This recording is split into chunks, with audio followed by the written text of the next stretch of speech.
Revelações no caso do atropelamento de 18 pessoas em Copacabana. Nossos repórteres mostram as falhas na fiscalização que permitiram ao motorista continuar dirigindo e acumulando multas mesmo com a habilitação suspensa. Um sábado de filas em São Paulo na busca pela vacina contra a febre amarela. O governo de Minas Gerais decreta situação de emergência em parte do estado por causa da doença. O STJ aceita o recurso da Advocacia Geral da União e autoriza que Cristiane Brasil assuma o Ministério do Trabalho. A posse foi marcada para segunda-feira. Donald Trump completa 1 ano na presidência dos Estados Unidos com o governo parado por causa de um impasse no orçamento. Aqui na Casa Branca foi um ano de crises internas e externas. Mas os eleitores que apoiaram Donald Trump estão comemorando. No esporte, os gols deste sábado nos campeonatos estaduais. Os blocos começam os ensaios para o Carnaval de São Paulo. E no Rio, o cordão da Bola Preta comemora 100 anos.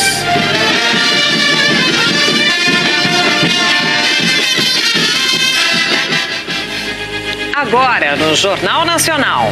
O Jornal Nacional teve acesso a documentos que mostram que o Detran falhou ao renovar a carteira de motorista de Antônio Anaquim. Ele dirigia o carro que invadiu a areia da praia de Copacabana na quinta-feira, atropelando 18 pessoas. Hoje foi enterrado o corpo da bebê Maria Luíse, de apenas 8 meses, que morreu no acidente. A reportagem é de Lília Teles e Felipe Freire. Te amo muito. Uma vida interrompida muito cedo e várias vidas marcadas para sempre. Maria Luíse, a bebê de 8 meses, atropelada em Copacabana, foi enterrada hoje à tarde, num dos dias mais tristes da história da família. Minha filha não volta mais. A minha dor vai ser eterna. Dos 17 feridos no atropelamento, 8 ainda estão internados. O caso mais grave é de um australiano de 68 anos que vive no Brasil. Ele respira com a ajuda de aparelhos. Morte e lesões corporais, famílias devastadas. E quem deixou essas marcas nem poderia estar dirigindo. Imediatamente após o acidente, começou a ser levantada a situação do motorista Antônio de Almeida Anaquim junto ao Detran. E a cada dia são descobertas mais irregularidades. O administrador de empresas de 41 anos tinha 62 pontos na carteira e 14 multas, algumas por infrações gravíssimas, como dirigir acima da velocidade permitida. Nós tivemos acesso ao processo de suspensão do direito de dirigir de Antônio Anaquim, de maio de 2014. O documento revela que o motorista tinha um prazo até julho de 2014 para apresentar defesa. Passados 2 meses, ele não entrou com recurso. O processo do Detran, aplicando a penalidade de suspensão do direito de dirigir, tem data de 19 de novembro de 2014.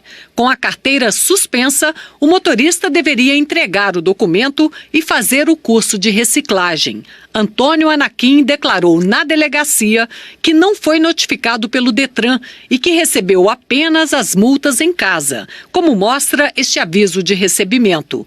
Mas o processo do Detran mostra outra coisa. Ele tem a cópia da notificação para entrega de carteira de motorista, enviada para o mesmo endereço de Antônio Anaquim.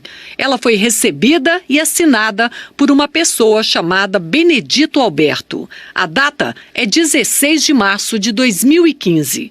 Antes disso, no dia 26 de fevereiro de 2015, o processo já tinha chegado ao fim. Ele, abrindo mão do direito dele de se defender, transita em julgado o processo e, portanto, ele deve ser imediatamente executado. E qual é a execução? Execução de quê? Execução justamente da suspensão do direito dele de dirigir. E mesmo impedido de dirigir, com a habilitação suspensa, Antônio conseguiu renovar a carteira de motorista em dezembro de 2015, quase 10 meses depois do processo concluído. E pior, Ao longo desse tempo, ele continuou sendo multado, o que poderia resultar num outro processo, o de cassação da carteira. Quem tem a carteira suspensa perde o direito de dirigir num período que varia de 1 mês a 1 ano e precisa fazer um curso de reciclagem para ter o documento de volta. Quando a carteira é cassada, perde-se totalmente o direito de dirigir. Para se reabilitar, é preciso começar tudo de novo, como se fosse a primeira vez. É necessário fazer o curso sobre as regras de trânsito e passar pelo exame teórico, pelo exame prático, psicotécnico e pela perícia médica. Mas nada aconteceu com Antônio Anaquim. Só depois da tragédia de Copacabana, o Detran disse que abriu o processo para cassar a carteira dele. Mas olha só o que consta hoje no site do Detran: um processo de suspensão e 0 de cassação. Ele renovou a carteira dele já não tendo já estando com o seu direito de dirigir suspenso. Houve por parte do órgão de trânsito uma falha, não tem a menor sombra de dúvida disso. Nós perguntamos ao Detran por que o direito de dirigir de Antônio Anaquim não foi efetivamente suspenso em fevereiro de 2015, quando o processo transitou em julgado e não cabia mais recurso. O Detran se limitou a repetir a informação passada ontem de que o processo só foi encerrado em fevereiro de 2017 e não explicou por que demorou 2 anos para perceber que o processo estava em aberto. Esse descuido possibilitou que Antônio Anaquim renovasse a carteira de motorista e continuasse dirigindo. Na semana que vem, começa a campanha de vacinação fracionada contra a febre amarela nos estados de São Paulo e Rio de Janeiro. Mas hoje, muita gente voltou a procurar os postos de saúde em busca da vacina. Quem queria aproveitar o sábado no Rio de Janeiro para se vacinar deu com a cara na porta. Os postos de saúde ficaram fechados por causa do feriado municipal. A prefeitura disse que não há casos de febre amarela no Rio e que a campanha de vacinação começa no dia 25. Em Nilópolis, na Baixada Fluminense, mais de 3.000 pessoas tomaram a vacina. No estado de São Paulo, 36 pessoas morreram de febre amarela silvestre desde janeiro do ano passado. O número de casos confirmados chegou a 81. Metade foi registrada em Mairiporã, na região metropolitana. 41 casos da doença, 14 mortes. Toda a população da cidade está sendo vacinada. Hoje, uma unidade móvel aplicou doses nos convidados de um casamento numa chácara. Em Itapecerica da Serra, a febre amarela silvestre provocou a morte de uma pessoa. 33 macacos também foram encontrados mortos. Itapecerica da Serra tem 178 mil habitantes e até ontem foram aplicadas 120 mil doses, mas segundo a prefeitura, uma grande parte foi para pessoas de outras cidades da região metropolitana de São Paulo que vieram para cá porque aqui tinha vacina. Por isso foi decretado estado de alerta no município e os postos de saúde passaram a exigir comprovante de residência ou de endereço de trabalho aqui ou um motivo que justifique a permanência na cidade para aplicar a vacina. Gabriela veio de São Paulo, mas não conseguiu. Minha irmã conseguiu tomar aqui, aí eu não estava sabendo desse comprovante de residência, então eu vim também. Na cidade de São Paulo, as filas foram longas mais uma vez. Nesse posto de saúde, na Zona Norte, área de risco, havia 400 doses. Não foram suficientes. Wanda pegou a última senha. Vim com meu esposo e com meu filho, mas já não tinha mais para eles também, aí não adiantava ficar na fila, né? Foram embora. Foram embora. A Secretaria Municipal de Saúde justificou que faltas pontuais podem ocorrer devido à alta demanda, porém as unidades são reabastecidas diariamente e reforçou que onde a presença do vírus não foi confirmada, a recomendação é esperar a campanha de vacinação fracionada na semana que vem. O governo de Minas decretou pessoas morreram em Minas por causa da febre amarela. 2 mortes foram aqui em Belo Horizonte. Por isso, os postos de saúde também abriram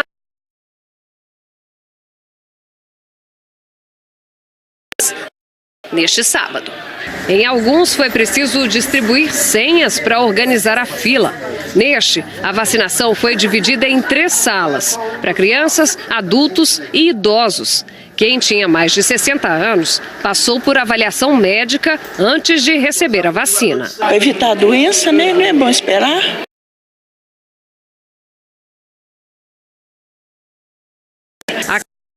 capital mineira ainda não atingiu o índice de vacinação adequado, que é de 95% da. Nós estimamos cerca de 300 mil pessoas ainda que não receberam a vacina. Seu Adeir veio com a mulher. Na fila, estava com medo da agulha, mas depois de se vacinar... É uma picadinha à toa, tem que encarar, né? Porque é melhor, tem que cuidar da saúde, né? O Superior Tribunal de Justiça aceitou um recurso da Advocacia Geral da União e autorizou a posse da deputada federal Cristiane Brasil, do PTB, como ministra do Trabalho. O presidente Michel Temer estava no Palácio da Alvorada com o ministro da Justiça, Torquato Jardim, a advogada-geral da União, Grace Mendonça, e o subsecretário de Assuntos Jurídicos da Casa Civil, Gustavo Rocha, quando soube da decisão do vice-presidente do STJ, ministro Humberto Martins. Na decisão, o ministro diz que fixar entraves à regular operação do Ministério do Trabalho induz graves riscos à economia brasileira e que, em nosso jurídico, não existe norma que vede a nomeação de qualquer cidadão para exercer o cargo de ministro do Trabalho em razão de ter sofrido condenação trabalhista. A deputada Cristiane Brasil, do PTB do Rio, foi processada por 2 ex-funcionários por não ter assinado a carteira de trabalho deles. Em uma das ações, ela foi condenada pela Justiça. O governo só conseguiu restabelecer a nomeação de Cristiane Brasil depois de 4 recursos à Justiça. Os 3 primeiros no Tribunal Regional Federal da 2ª Região foram negados. Depois que soube que a presidente do Supremo Federal, ministra Carmen Lúcia, e a presidente do Superior Tribunal de Justiça, ministra Laurita Vaz, rejeitariam um recurso, o Palácio do Planalto decidiu esperar até que o vice-presidente do STJ, Humberto Martins, assumisse o plantão, o que aconteceu na última quinta-feira com o início das férias de Laurita Vaz. Humberto Martins é visto pelo governo como um ministro com posições mais moderadas. De acordo com o repórter Gerson Camarote, da Globo News, essa estratégia foi definida com a participação da advogada-geral, Grace Mendonça, e do subchefe de assuntos jurídicos da Casa Civil, Gustavo Rocha. A posse de Cristiane Brasil está marcada para segunda-feira de manhã. Na saída de uma reunião na Alvorada, o líder do governo no Congresso diz que a ordem constitucional foi restabelecida. A prerrogativa de nomeação de um ministro cabe ao público. Então, acho que o Superior Tribunal de Justiça restabeleceu esse equilíbrio. A partir daí, é evidentemente que se dá tranquilidade nesse aspecto para que nós possamos avançar nas conversas com os partidos da Previdência. O presidente do PTB e pai de Cristiane Brasil, Roberto Jefferson, disse numa rede social que recebeu a decisão com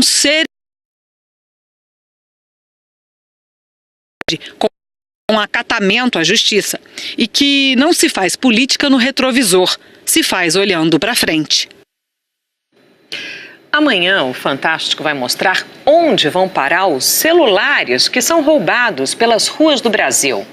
Um repórter do Fantástico andou por centros de comércio popular e teve o celular roubado mais de uma vez. O que os ladrões não sabiam é que esse era o plano. Os celulares tinham sido preparados com um aplicativo espião.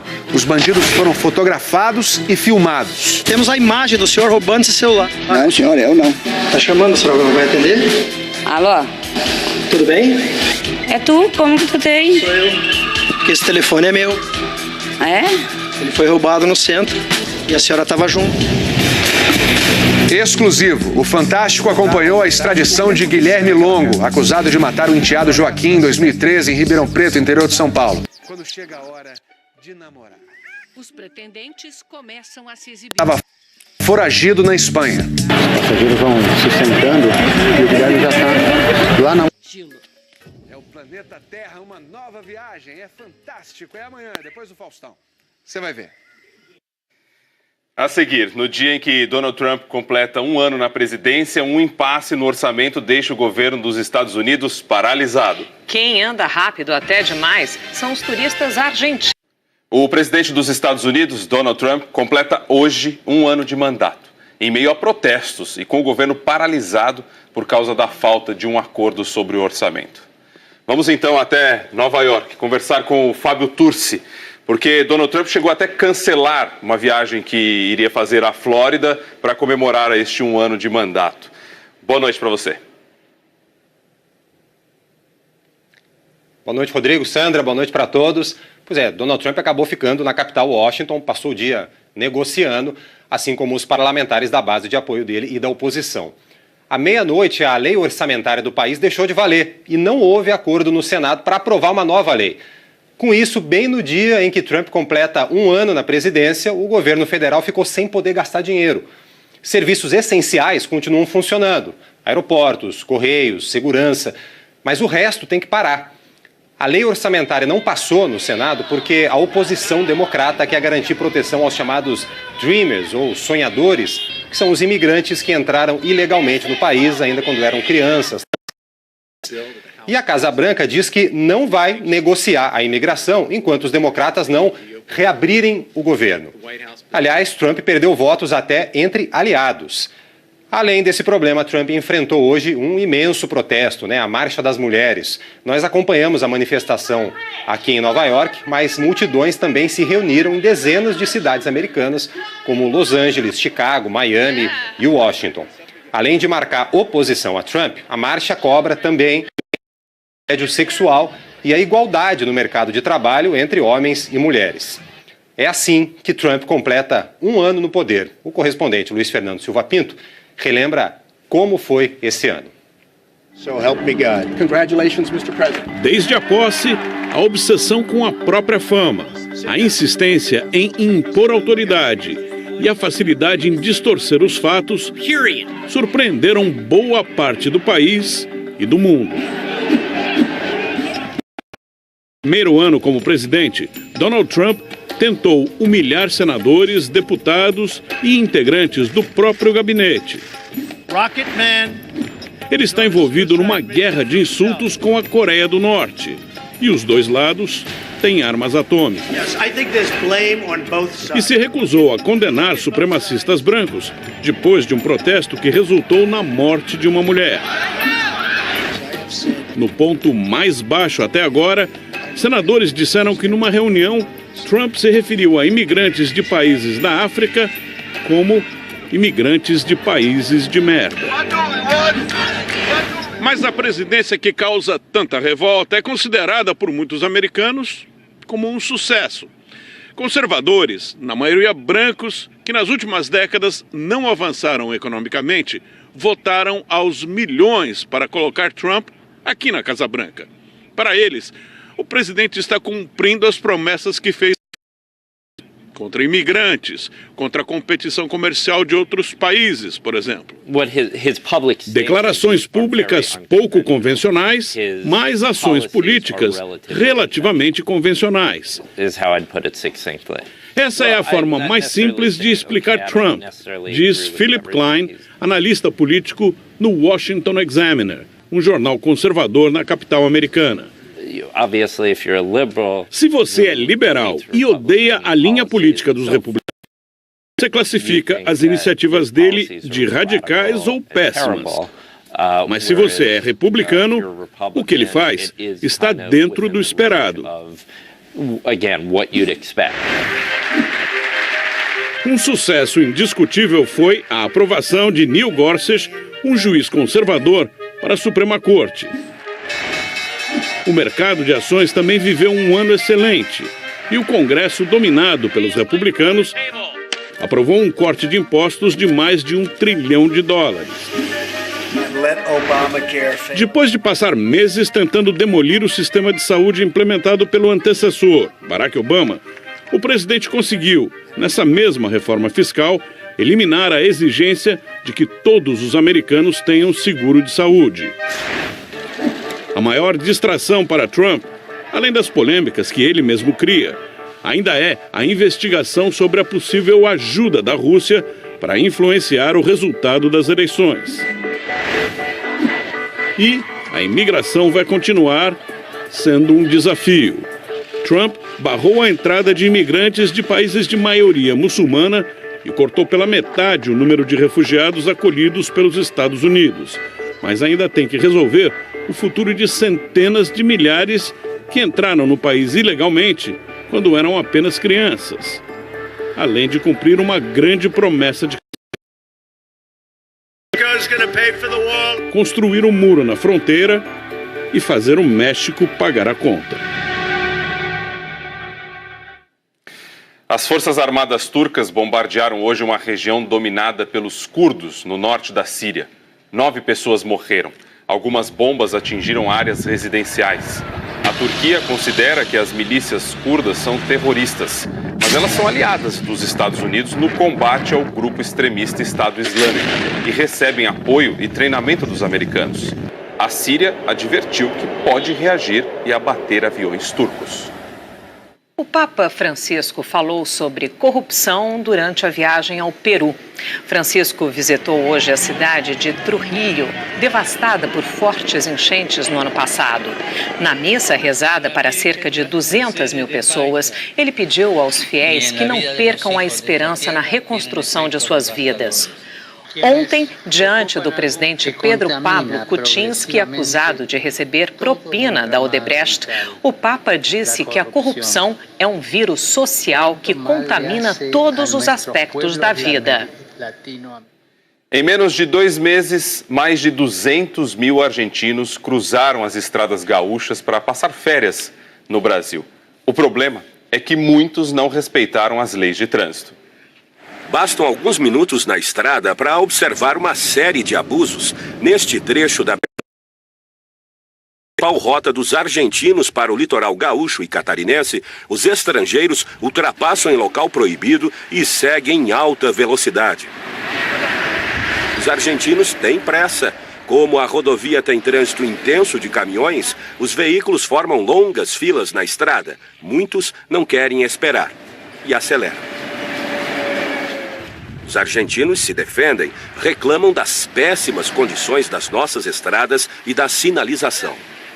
Fábio, claro, até onde vai o trecho com limite de 40, 30, ou quando pode acelerar para 60, 80, 100 quilômetros. Mas os radares flagram a toda hora a pressa dos hermanos. Este motorista estava a 174 quilômetros por hora, onde a velocidade máxima permitida é de 100. Mais 2 foram pegos a 169 e 150 quilômetros por hora.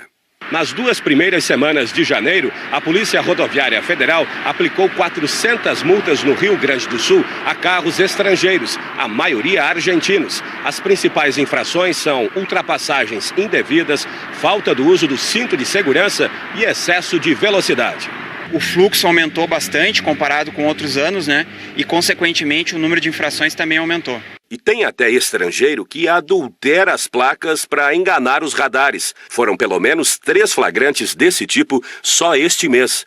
Nesse caso, os motoristas são multados em R$ 293. Os infratores só podem deixar o país depois de quitar os débitos. A fiscalização é feita em todos os pontos de fronteira.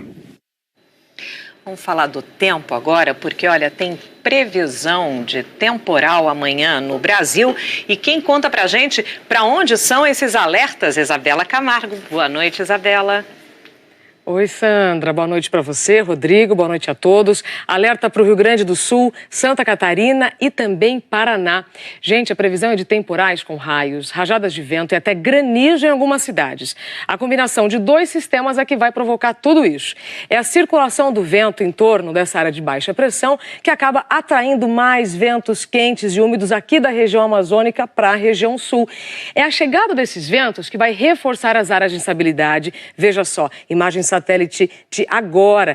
Esses ventos quentes vão reforçar essas nuvens de chuva, que já estão provocando chuva, inclusive no estado. Amanhã elas ficam mais fortes e vão se espalhar. No mapa de chuva você vai entender. Quanto mais azul, mais volumosa será a chuva. Além da região sul, eu também destaco o sul de Minas, região serrana do Rio e também chuva bons volumes no Amapá. No Nordeste, a previsão é de chuva a qualquer momento. No litoral do Rio Grande do Norte, Paraíba. No restante da região, as pancadas de chuva serão bem rápidas e só no período da tarde. E aí o tempo fica firme. No litoral sul da Bahia, centro-sul do estado. Domingo também de sol no centro-norte de Minas, parte do Espírito Santo, oeste de Mato Grosso do Sul, sudoeste de Mato Grosso e também no centro-norte de Roraima. Sobre as temperaturas, eu começo te falando sobre a mais baixa. Máxima de 25 em Curitiba, 30 em São Paulo, Brasília, Macapá, 34 em Teresina e no Rio de Janeiro, Sandra, 4 graus a mais do que o normal para o mês de janeiro. Tá quente por aqui, viu, Isabela? E o que a gente pode esperar para a semana? Sandra, muita chuva na região norte. Você vai ver aqui no mapa Acre, Amazonas, Pará e também Amapá. Mais chuva aqui para o Paraná, inclusive mais de 100 milímetros. São Paulo também bastante chuva para o interior. E volta a chover forte na região central de Minas. A gente também destaca o ar seco aqui na Bahia e menos chuva no centro-oeste até o final da próxima semana. Sandra. Ok, muito obrigada. Então, uma boa noite para você, Isabela. Para nós, obrigada. O Comitê Olímpico Internacional confirmou o desfile conjunto das Coreias do Sul e do Norte na Olimpíada de Inverno de Pyeongchang, na Coreia do Sul. No encontro realizado hoje, o presidente do COI, Thomas Bach, anunciou que as duas Coreias vão marchar juntas na cerimônia de abertura e sob uma bandeira unificada, carregada por 2 atletas, um de cada país. Além disso, pela primeira vez na história, o comitê autorizou a criação de um time único com atletas de 2 países. As Coreias vão formar uma só equipe no hóquei feminino. A Coreia do Norte também foi incluída em outras 5 modalidades. Os Jogos de Inverno começam no dia 9 de fevereiro. Rodrigo, por aqui, 1 ano e meio depois dos Jogos Olímpicos do Rio, o esporte brasileiro recebeu mais uma notícia preocupante. A principal equipe de atletismo do país vai acabar. Por trás desse portão floresceu um caso raro no Brasil. Uma equipe de esporte olímpico que não dependia de verba pública. Foram 14 anos patrocinando atletas e outros 16 sustentando o maior clube profissional de atletismo do país. A antiga BMF Bovespa mudou de nome para B3 e agora decidiu mudar também de estratégia, com o foco passando do esporte para a educação. Nesta semana, os investidores encerraram um projeto prestes a completar 3 décadas. Tem uma lógica de reposicionamento estratégico, né? Então, ela foi sendo construída, maturada, até que se chegou à conclusão que era o caminho mais acertado em termos de impacto social que a gente pretende dar daqui em diante. Eram 9 milhões de reais por ano, que em 2017 bancaram 57 atletas e 13 técnicos no moderno centro de treinamento em São Caetano do Sul, ABC Paulista. Mas não é só dinheiro. Talvez fique mais fácil entender o quanto de história vai ficar para trás olhando alguns rostos que passaram pelo time. Como os dos campeões olímpicos Thiago Braz, do salto com vara, e Maureen Maggi, do salto em distância. As integrantes do revezamento 4 por 100 metros, medalha de bronze em Pequim. Vanderlei Cordeiro de Lima, terceiro colocado na maratona em Atenas. Marilson dos Santos, 2 vezes vencedor da maratona de Nova York. Fabiana Murer, campeã mundial do salto com vara. A maioria da seleção brasileira era do clube, então sempre foi uma equipe muito forte e um sonho de muitos atletas. A equipe promete manter os salários de atletas e treinadores durante todo o ano de 2018, mas não enviará mais delegações a torneios. Quem quiser se manter na ativa no futuro terá de buscar outros clubes. Não será fácil. Com cortes de investimento em vários níveis, públicos e privados, nada indica que o atletismo nacional tem como abrigar tanta gente. A B3 era a luz no fim do túnel e ela se apagou. Alguns atletas vão ficar sem escolha mesmo de clubes. Da minha parte, eu nunca vou deixar de lutar e nunca vou desistir dos meus sonhos. É só na base da persistência mesmo, porque aquele discurso dos dirigentes de que a Olimpíada melhoraria tudo se diluiu mais rápido do que a passagem de Usain Bolt pelas pistas. 1 ano e meio após os Jogos do Rio, não estamos abrindo, e sim fechando as portas. Que tristeza. Só torcida por outros apoiadores. Olha, amanhã mais de 100 atletas de downhill de várias idades vão disputar o título de Rei da Montanha. monotonia em zigue-zague do percurso é mera ilusão de ótica num circuito em que as bicicletas lutam contra a gravidade. No melhor estilo morro abaixo, esses ciclistas chegam a percorrer 600 metros em 47 segundos, atravessando todos os tipos de obstáculos, e ninguém desce sozinho. Cada bateria tem 4 pilotos, 2 são eliminados. São 119 atletas do Brasil e de 4 países rabiscando a montanha em busca das manobras mais rápidas. Eu vou bater guidão com eles aí e não vou abrir espaço para eles não. Tem uns loucos aí soltando freio, metem umas manobras, então é bem bonito de se ver. Quando eles estão lá na pista ou ainda equipados, olhando assim por fora, a diferença entre eles é muito pequena, segundos, às vezes de minutos. Mas quando eles revelam os personagens por trás do capacete, a gente percebe que esse é um esporte que não distingue idade. Matheus completou 16 anos em dezembro e vai competir na mesma prova do seu Joel, que tem 67, são 51 anos a mais. O motor da bicicleta é a perna. A galerinha dos 18, 19 anda com motor Ferrari, eu ando com o motorzinho da Minardi, né? Mas eu dou canseira neles, viu? É bem diferente, né? Saber que tem uma pessoa que, tipo, muito mais experiente que eu correndo do mesmo lado. Então é uma sensação muito boa. O mais velho, o mais novo, nessas descidas isso não importa. É o relógio que vai definir o rei e a rainha da montanha em 2018. Tá bem, seu Joel. Bom, o Rei da Montanha é só uma das atrações. Neste ano, mais de 140 milhões de eleitores vão voltar às urnas para escolher o novo presidente do Brasil. E nós queremos ouvir o que os brasileiros de cada cidade do país esperam para o futuro. Grave o seu vídeo e mande para nós. A repórter Cláudia Geiger foi até o Pantanal, em Mato Grosso do Sul, mostrar o que você deve fazer para que o seu vídeo seja o melhor e represente a sua cidade. Eu estou às margens do rio Aquidauana, no Pantanal, em Mato Grosso do Sul. Lá, a Ponte Velha, que leva à cidade de Aquidauana. Diante de um marco tão importante para essa região, eu te pergunto, que Brasil você quer para o futuro? Nós queremos ouvir os desejos de cada um dos 5.570 municípios do Brasil.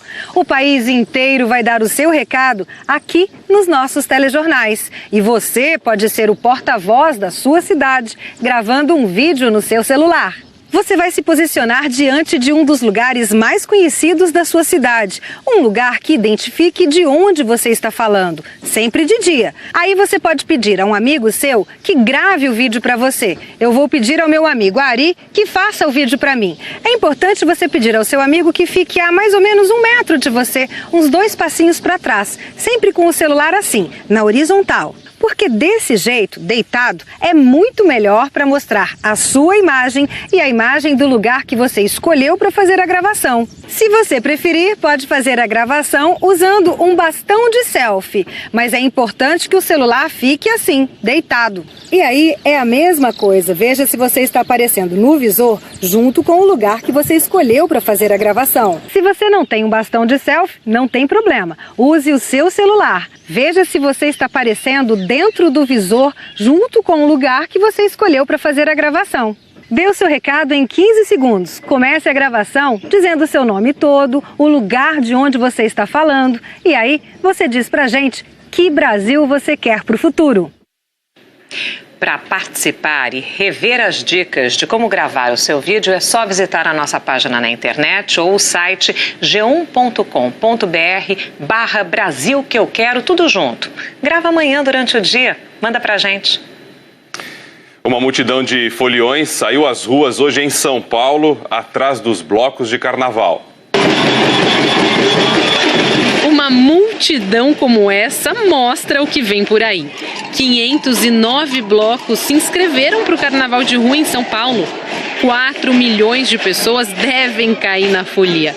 1 milhão a mais do que no ano passado. O Carnaval de São Paulo a cada ano está melhor, está mais organizado e a gente tem que fazer a nossa parte de fazer uma festa bacana, divertida, mas com respeito. Esse ano é super especial porque ele está conhecendo esse universo e ele está adorando. É tudo muito colorido, muito florido, muito feliz, né?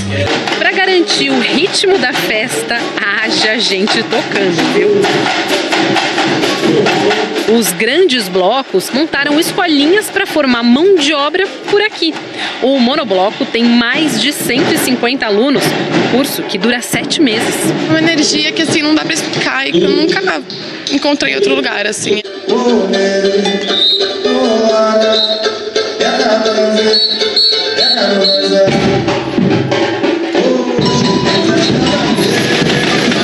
O Banga La Fumenga criou uma oficina faz 6 anos e a procura só aumenta.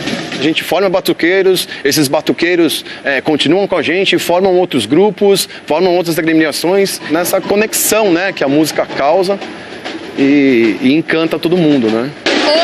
Encanta! É por causa da música que tanta gente se junta. E hoje, um dos blocos mais tradicionais de São Paulo tá na rua fazendo o quê? Som. O Confraria do Pasmado tem 120 ritmistas. E olha, eu vou dizer, além do instrumento, quem toca aqui ganha também um desafio. Virar mestre de bateria é que o bloco forma futuros profissionais do apito. As pessoas que estão comigo aqui, elas assumem a bateria por pouco tempo, 10 minutos, 15 minutos, e eu peço para que elas preparem o que elas vão fazer dentro do que a bateria já faz. Dá uma tremedeira, eu falo, ai, não vai dar certo, mas quando você vê, já foi, e é muita alegria. E enquanto eles tocam lá, olha a multidão que acompanha daqui. A Zona Oeste de São Paulo lotou de gente querendo ouvir a batucada da bateria impermeável. Que nos desfiles do bloco costuma chover. E não é que no ensaio a água apareceu? Bom, com ou sem chuva, aqui o carnaval já começou. Eu acho que carnaval é pra lavar a alma.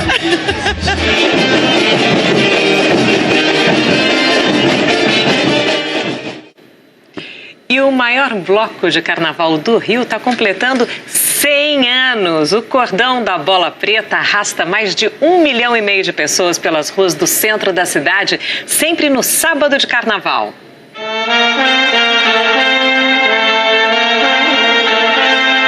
Sempre foi um frenesi. Mas há 100 anos, até o frenesi em si era diferente. Era um carnaval mais romântico, era um carnaval, mas nunca deixou de ser animado, nunca deixou de ter a marca do Rio de Janeiro.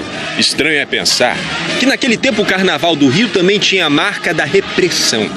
Foi em 1918 que 18 amigos se juntaram e decidiram criar algo que a polícia proibiu de ser criado: um cordão de carnaval. Eram amigos de boemia, amigos de copo, de encontros casuais, de bater papo, enfim.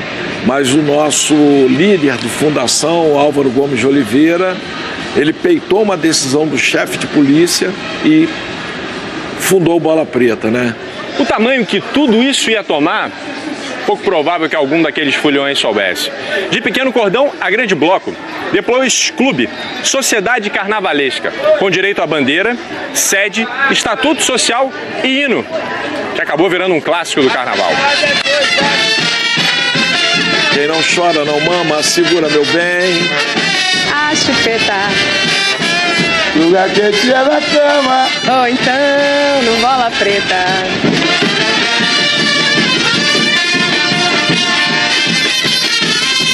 O Bola virou paixão, xodó, lugar onde qualquer um se sentia à vontade para convidar qualquer um. Era só chegar.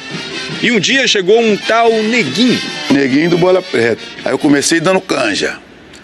Quando dava tempo, quando faltava compositores, cantores, aí eu entrava, cantava duasinha, não ganhava nada. Aí depois passou a 40 mil cruzeiro. E um prato de angola baiana ou então um sanduíchezinho de pão com carne. O Neguinho sempre arrumadinho, sempre... Não. Durinho, sem uma prata. Mamãe, mamãe, me dá... O rei das marchinhas e o rei da Sapucaí, padrinho do Bola Preta. Os dois amigos gravaram essa semana uma homenagem ao centenário do bloco. Olha o João Roberto que elegeu 100 anos de Bola Preta, coisa igual jamais se viu. Se um dia o Bola acabar, vou embora do Brasil. O nome Bola Preta foi inspirado no vestido de uma linda mulher que passava. O bloco sempre adorou e respeitou o feminino, mas as primeiras rainhas dos primeiros desfiles eram homens. Criaram a Rainha Moma, Frederica Augusta Coração de Leoa. que eram homens vestidos de mulheres. Tinha a rainha e tinha as princesas. E faziam um grande desfile. É um bloco que realmente tem que ter amor, tem que ter, sabe, o sangue ali, sabe? Se o reinado do Bola é o reinado do amor, quem empunha a bandeira do afeto é ela. Levar a bandeira assim na frente do bloco, eu acho uma responsabilidade muito grande, uma honra. E quando eu era criança, sei lá, acho que a figura que eu mais me encantava sempre em escola de samba era a porta-bandeira. Eu achava a coisa mais linda. Então eu sou porta-estandarte do Bola Preta. Ao longo deste centenário, o Bola já enfrentou graves crises, quase acabou, mas nunca deixou de desfilar do jeito que sabe. Alegre, criativo, irreverente, travesso. A essência do Bola Preta é a essência do Brasil.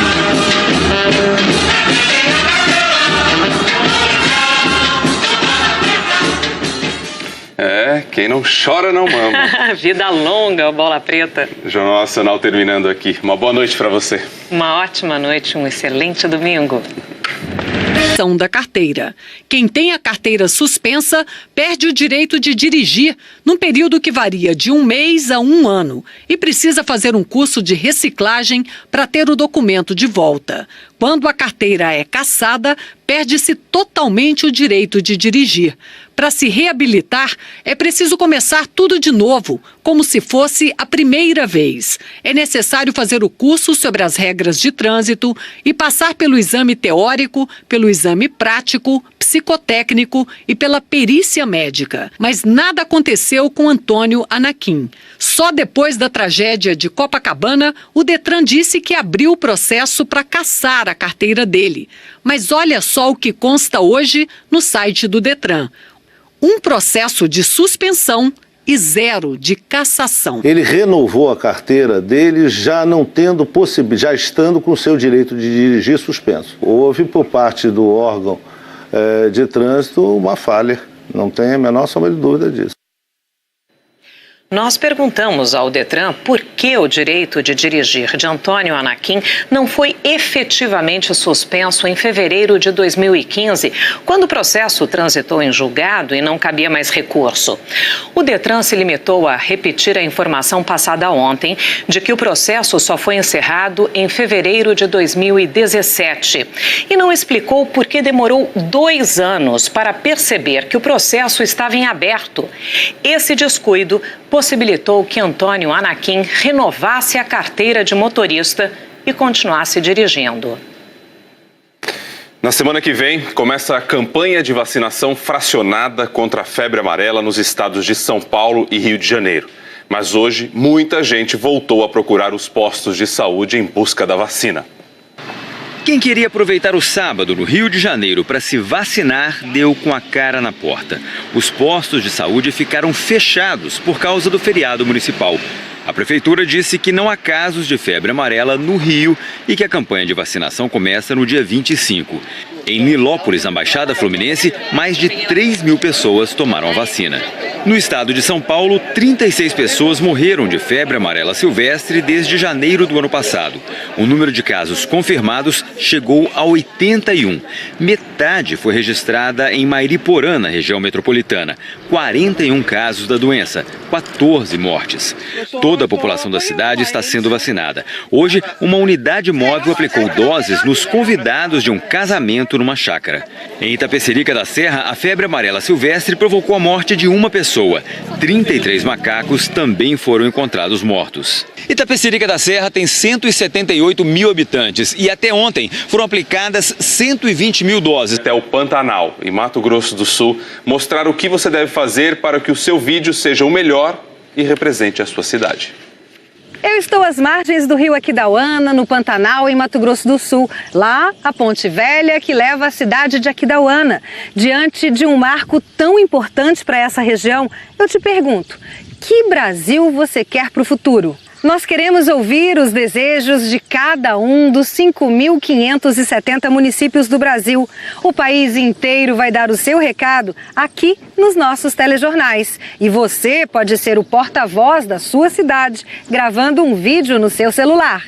Você vai se posicionar diante de um dos lugares mais conhecidos da sua cidade. Um lugar que identifique de onde você está falando, sempre de dia. Aí você pode pedir a um amigo seu que grave o vídeo para você. Eu vou pedir ao meu amigo Ari que faça o vídeo para mim. É importante você pedir ao seu amigo que fique a mais ou menos 1 metro de você, uns 2 passinhos para trás, sempre com o celular assim, na horizontal. Porque desse jeito, deitado, é muito melhor para mostrar a sua imagem e a imagem do lugar que você escolheu para fazer a gravação. Se você preferir, pode fazer a gravação usando um bastão de selfie, mas é importante que o celular fique assim, deitado. E aí é a mesma coisa, veja se você está aparecendo no visor junto com o lugar que você escolheu para fazer a gravação. Se você não tem um bastão de selfie, não tem problema, use o seu celular. Veja se você está aparecendo dentro do visor junto com o lugar que você escolheu para fazer a gravação.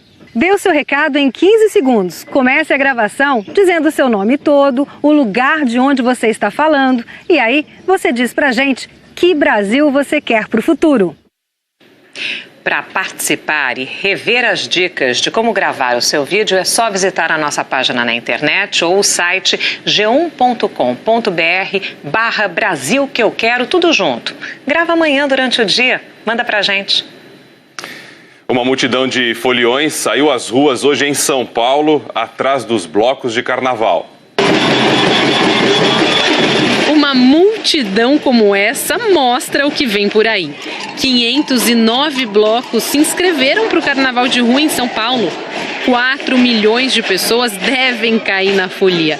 1 milhão a mais do que no ano passado. O Carnaval de São Paulo a cada ano está melhor, está mais organizado e a gente tem que fazer a nossa parte de fazer uma festa bacana, divertida, mas com respeito. Esse ano é super especial porque ele está conhecendo esse universo e ele está adorando. É tudo muito colorido, muito florido, muito feliz, né? Para garantir o ritmo da festa, haja gente tocando, viu? Os grandes blocos montaram escolinhas para formar mão de obra por aqui. O monobloco tem mais de 150 alunos, curso que dura 7 meses. Uma energia que assim não dá para explicar e que eu nunca encontrei em outro lugar assim.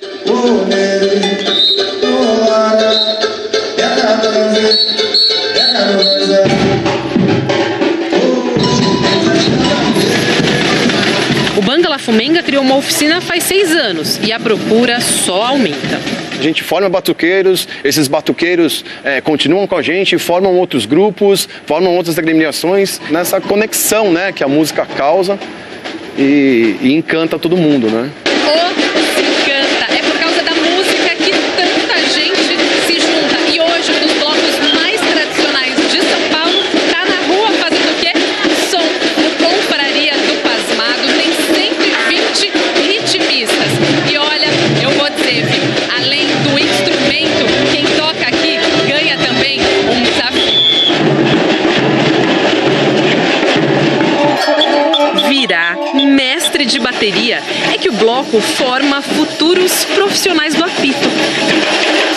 As pessoas que estão comigo aqui, elas assumem a bateria por pouco tempo, 10 minutos, 15 minutos, e eu peço para que elas preparem o que elas vão fazer dentro do que a bateria já faz. Dá uma tremedeira, eu falo, ai, não vai dar certo, mas quando você vê, já foi, e é muita alegria.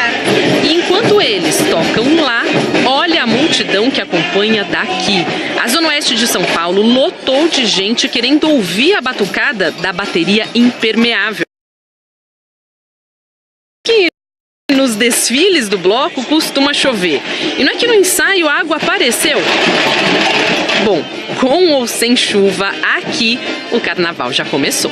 Eu acho que carnaval é pra lavar a alma.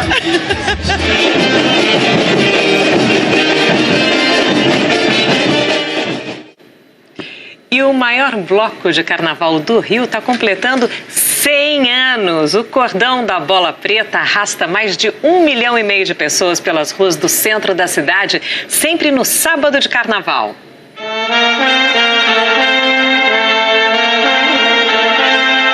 Sempre foi um frenesi. Mas há 100 anos, até o frenesi em si era diferente. Era um carnaval mais romântico, Era um carnaval, mas nunca deixou de ser animado, nunca deixou de ter a marca do Rio de Janeiro. Estranho é pensar que naquele tempo o Carnaval do Rio também tinha a marca da repressão. Foi em 1918 que 18 amigos se juntaram e decidiram criar algo que a polícia proibiu de ser criado: um cordão de carnaval. Eram amigos de boemia, amigos de copo, de encontros casuais. De mais de $1 trilhão. Depois de passar meses tentando demolir o sistema de saúde implementado pelo antecessor, Barack Obama, o presidente conseguiu, nessa mesma reforma fiscal, eliminar a exigência de que todos os americanos tenham seguro de saúde. A maior distração para Trump, além das polêmicas que ele mesmo cria, ainda é a investigação sobre a possível ajuda da Rússia para influenciar o resultado das eleições. E a imigração vai continuar sendo um desafio.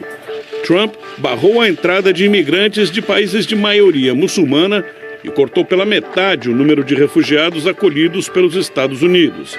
Mas ainda tem que resolver o futuro de centenas de milhares que entraram no país ilegalmente quando eram apenas crianças.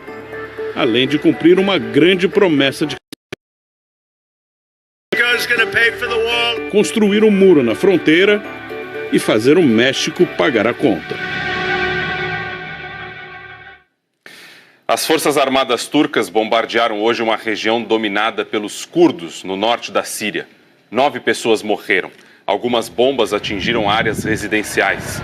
A Turquia considera que as milícias curdas são terroristas, mas elas são aliadas dos Estados Unidos no combate ao grupo extremista Estado Islâmico e recebem apoio e treinamento dos americanos.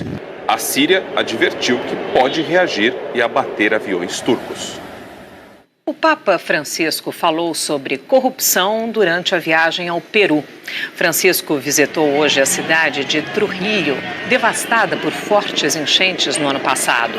Na missa rezada para cerca de 200 mil pessoas, ele pediu aos fiéis que não percam a esperança na reconstrução de suas vidas.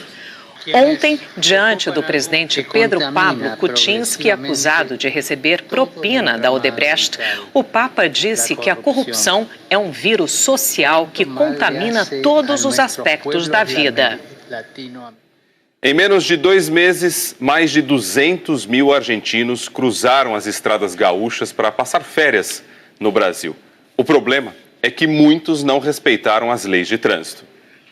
Bastam alguns minutos na estrada para observar uma série de abusos neste trecho da principal rota dos argentinos para o litoral gaúcho e catarinense. Os estrangeiros ultrapassam em local proibido e seguem em alta velocidade. Os argentinos têm pressa. Como a rodovia tem trânsito intenso de caminhões, os veículos formam longas filas na estrada. Muitos não querem esperar e aceleram. Os argentinos se junta e hoje um dos blocos mais tradicionais de São Paulo está na rua fazendo o quê? Som. O Confraria do Pasmado tem 120 ritmistas. E olha, eu vou dizer, viu? Além do instrumento, quem toca aqui ganha também um desafio. Virar mestre de bateria é que o bloco forma futuros profissionais do apito. As pessoas que estão comigo aqui, elas assumem a bateria por pouco tempo, 10 minutos, 15 minutos, e eu peço para que elas preparem o que elas vão fazer dentro do que a bateria já faz. Dá uma tremedeira, eu falo, ai, não vai dar certo, mas quando você vê, já foi, e é muita alegria. E enquanto eles tocam lá, olha a multidão que acompanha daqui. A Zona Oeste de São Paulo lotou de gente querendo ouvir a batucada da bateria impermeável. Que nos desfiles do bloco costuma chover. E não é que no ensaio a água apareceu? Bom, com ou sem chuva, aqui o carnaval já começou. Eu acho que carnaval é pra lavar a alma.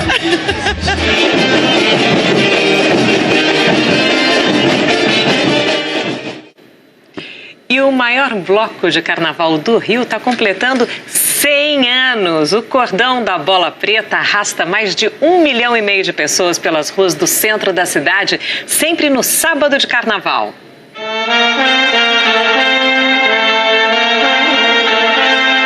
Sempre foi um frenesi.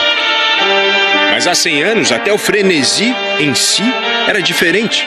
Era um carnaval mais romântico, era um carnaval, mas nunca deixou de ser animado, nunca deixou de ter a marca do Rio de Janeiro. Estranho é pensar que naquele tempo o Carnaval do Rio também tinha a marca da repressão. Foi em 1918 que 18 amigos se juntaram e decidiram criar algo que a polícia proibiu de ser criado: um cordão de carnaval. Eram amigos de boemia, amigos de copo, de encontros casuais, de bater papo, enfim. Mas o nosso líder de fundação, Álvaro Gomes de Oliveira, ele peitou uma decisão do chefe de polícia e fundou o Bola Preta, né? O tamanho que tudo isso ia tomar, pouco provável que algum daqueles foliões soubesse. De pequeno cordão a grande bloco, depois clube, sociedade carnavalesca, com direito à bandeira, sede, estatuto social e hino, que acabou virando um clássico do carnaval.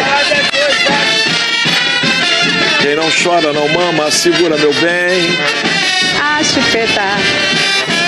Lugar quente é na cama. Ou então no Bola Preta. Pessoa chamada Benedito Alberto. A data é 16 de março de 2015.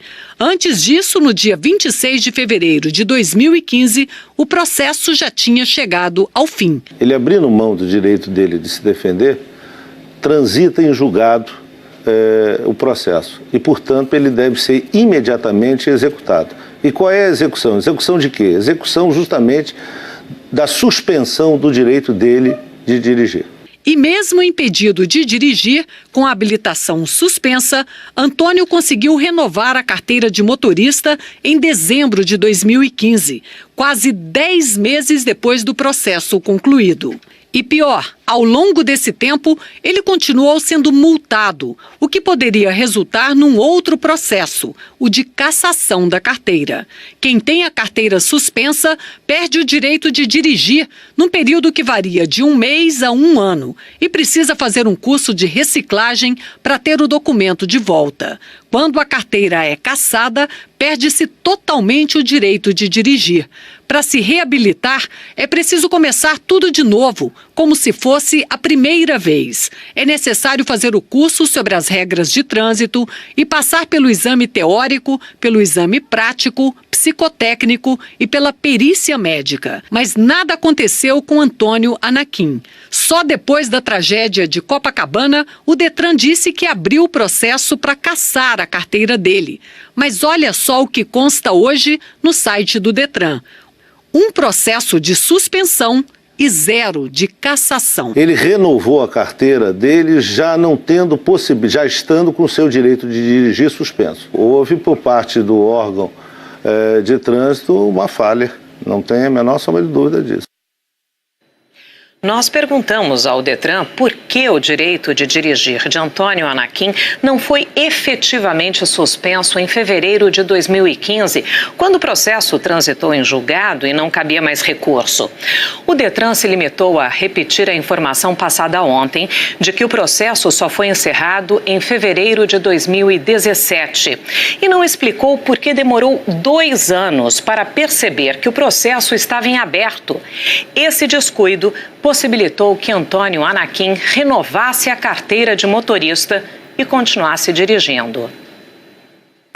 Na semana que vem, começa a campanha de vacinação fracionada contra a febre amarela nos estados de São Paulo e Rio de Janeiro.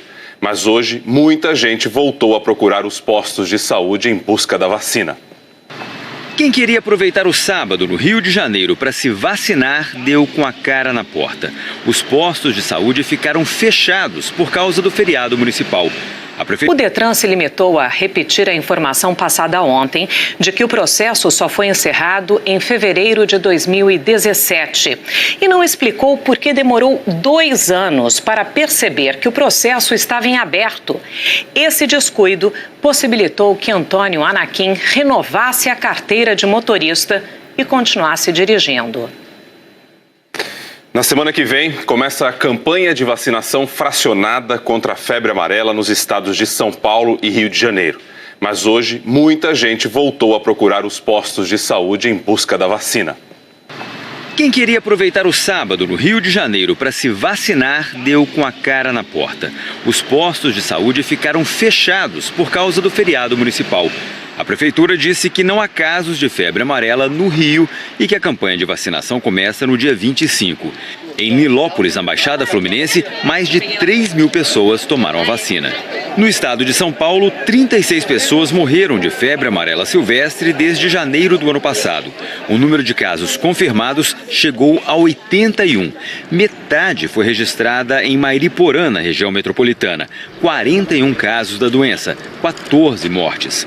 Toda a população da cidade está sendo vacinada. Hoje, uma unidade móvel aplicou doses nos convidados de um casamento numa chácara. Em Itapecerica da Serra, a febre amarela silvestre provocou a morte de uma pessoa.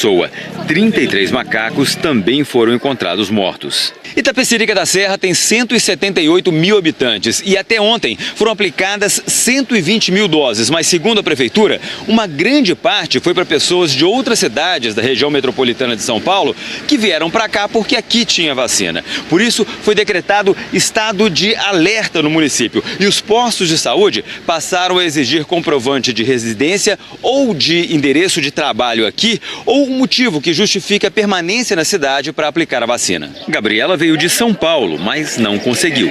Minha irmã conseguiu tomar aqui, aí eu não estava sabendo desse comprovante de residência, então eu vim também. Na cidade de São Paulo, as filas foram longas mais uma vez. Nesse posto de saúde, na Zona Norte, área de risco, havia 400 doses. Não foram suficientes. Wanda pegou a última senha. Vim com meu esposo e com meu filho, mas já não tinha mais para eles também, aí não adiantava ficar na fila, né? Foram embora. Foram embora. A Secretaria Municipal de Saúde justificou que faltas pontuais podem ocorrer devido à alta demanda, porém as unidades são reabastecidas diariamente e reforçou que onde a presença do vírus não foi confirmada, a recomendação é esperar a campanha de vacinação fracionada na semana que vem. O governo de Minas decretou pessoas morreram em Minas por causa da febre amarela. 2 mortes foram aqui em Belo Horizonte. Por isso, os postos de saúde falhou ao renovar a carteira de motorista de Antônio Anaquim. Ele dirigia o carro que invadiu a areia da praia de Copacabana na quinta-feira, atropelando 18 pessoas. Hoje foi enterrado o corpo da bebê Maria Luíse, de apenas 8 meses, que morreu no acidente. A reportagem é de Lília Teles e Felipe Freire. Uma vida interrompida muito cedo e várias vidas marcadas para sempre. Maria Luíse, a bebê de 8 meses, atropelada em Copacabana, foi enterrada hoje à tarde, num dos dias mais tristes da história da família. Minha filha não volta mais. A minha dor vai ser eterna. Dos 17 feridos no atropelamento, 8 ainda estão internados. O caso mais grave é de um australiano de 68 anos que vive no Brasil. Ele respira com a ajuda de aparelhos. Morte e lesões corporais, famílias devastadas. E quem deixou essas marcas nem poderia estar dirigindo. Imediatamente após o acidente, começou a ser levantada a situação do motorista Antônio de Almeida Anaquim junto ao Detran. E a cada dia são descobertas mais irregularidades.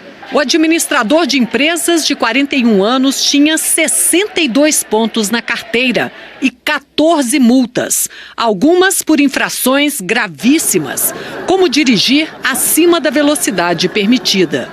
Nós tivemos acesso ao processo de suspensão do direito de dirigir de Antônio Anaquim, de maio de 2014. O documento revela que o motorista tinha um prazo até julho de 2014 para apresentar defesa.